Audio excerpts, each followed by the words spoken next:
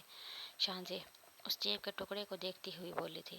آج اسے کالج نہیں جانا تھا کیونکہ عنایا بھی آج کالج نہیں آنے والی تھی، مگر اب گھر میں ہونے والی تلخی کے باعث وہ کالج آنے کے لیے تیار ہونے لگی۔ جب نائلہ نے اپنے آنسو صاف کرتے ہوئی دوبارہ کچن میں چلی گئی، نائلہ کے پاس یہی اس کا قیمتی اثاثہ شانزے کی صورت بچا تھا۔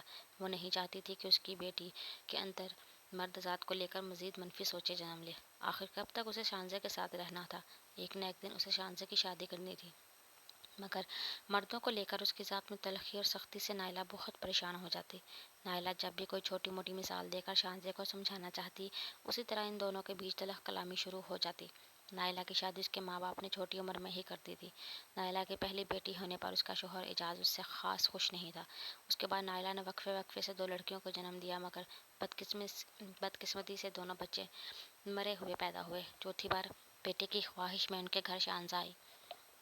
اللہ نے شانزے کو زندگی دی، مگر نائلہ کا شوہر اعجاز دوسری بیٹی کی پیدائش پر بھی ناخوش تھا۔ شانزے جب 2 سال کی تھی تب وہ نائلہ کو طلاق دے کر چلا گیا تھا۔ نائلہ اپنی دونوں بیٹیوں کے ساتھ اپنے باپ کے گھر واپس آ گئی، مگر ماں باپ کب کسی کے ساتھ ہمیشہ رہتے ہیں۔ بیٹی کے غم میں نائلہ کے ماں باپ ایک کے بعد ایک دنیا سے چلے گئے۔ نائلہ نے حالات کا مقابلہ کرتے ہوئے دونوں بیٹیوں کو پڑھایا۔ خود اس نے کیٹرنگ کا کام شروع کر دیا۔ چھوٹی موٹی دعوتوں اور تقریبات کے آرڈر ملنے پہ وہ گھر پہ کھانا بناتی اور آفس ورکرز کے لیے روزانہ کھانا بناتی۔ کچھ کرائے کے پیسے آ جاتے جس سے اس کی گزر بسر ہو رہا تھا، مگر اچانک 6 سال پہلے رونما ہونے والے واقعے سے اس کی روح تک تڑپ گئی۔ فرہین کی یونیورسٹی کے کسی لڑکے نے اس کی بیٹی کے ساتھ بے رحمانہ سلوک کیا۔ اس دن کو آج بھی یاد کر کے نائلہ کا دل چھلنی ہو جاتا۔ اس واقعے کو 6 سال گزر گئے تھے، مگر آج بھی جب وہ شانزے اور اس کے بیچ اس بات کا ذکر ہوتا تب اس کے زخموں سے لہو رسنے لگتا۔ ایک یہی بڑی وجہ تھی شانزے کی مرد ذات سے بدگمانی کی۔ آج کا دن ہی اچھا نہیں تھا، یا پھر اسے نائلہ سے لڑ کر اس طرح کالج نہیں آنا چاہیے تھا۔ جو بھی تھا، آج کالج آ کر وہ صحیح معنوں میں پچھتا رہی تھی۔ آدھے گھنٹے پہلے کالج میں 2 تنظیموں کے بیچ میں جھگڑا ہو گیا۔ جھگڑا ہونے کی صورت کالج میں پولیس کو بلانا پڑا۔ تصادم کے باعث گولیاں چلنے کی آواز آئی، جس کی صورت بہت سی لڑکیوں کو کالج کے 2nd فلور پر ایک بڑے ہال نما کمرے میں بند کر دیا گیا، مگر شانزے اس بات کو لے کر پریشان نہیں تھی۔ اس کی پریشانی کی وجہ 10 منٹ پہلے اکرم کس کے موبائل پہ آئی کال تھی، جس پہ اس نے نائلہ کے طبیعت خراب ہونے اور بے ہوش ہونے کی اطلاع دی تھی۔ شانزے یہ خبر سن کے سچ مچ پریشان ہو گئی تھی۔ کتنی بار اس نے ہال کا دروازہ پیٹا، مگر بے سود۔ نائلہ کے سوا اس کا اس دنیا میں تھا ہی کون؟ وہ اس وقت کسی بھی طرح اپنی ماں کے پاس پہنچنا چاہتی تھی۔ پیچھے کے سائڈ کھلی کھڑکی کو دیکھ کر اس کے دماغ میں ایک بات آئی، اے لڑکی، کیا پاگل ہو گئی ہو؟ واپس جاؤ کمرے میں۔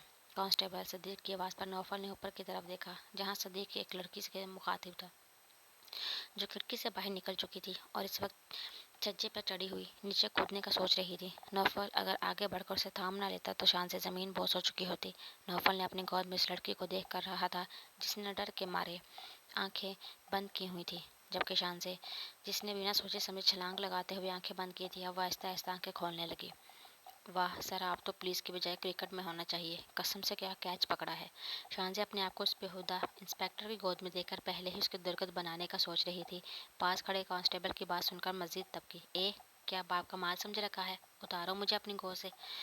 وہ شانزے کو اٹھائے اسے غور سے دیکھنے میں مگن تھا۔ اس کی بات سن کر ایک دم ہوش کی دنیا میں آیا اور شانزے کو نیچے اتارا۔ اگلی بار اگر خودکشی کرنے کا ارادہ ہوا تو دوسری منزل کی بجائے 10ویں منزل سے پھلانگنا۔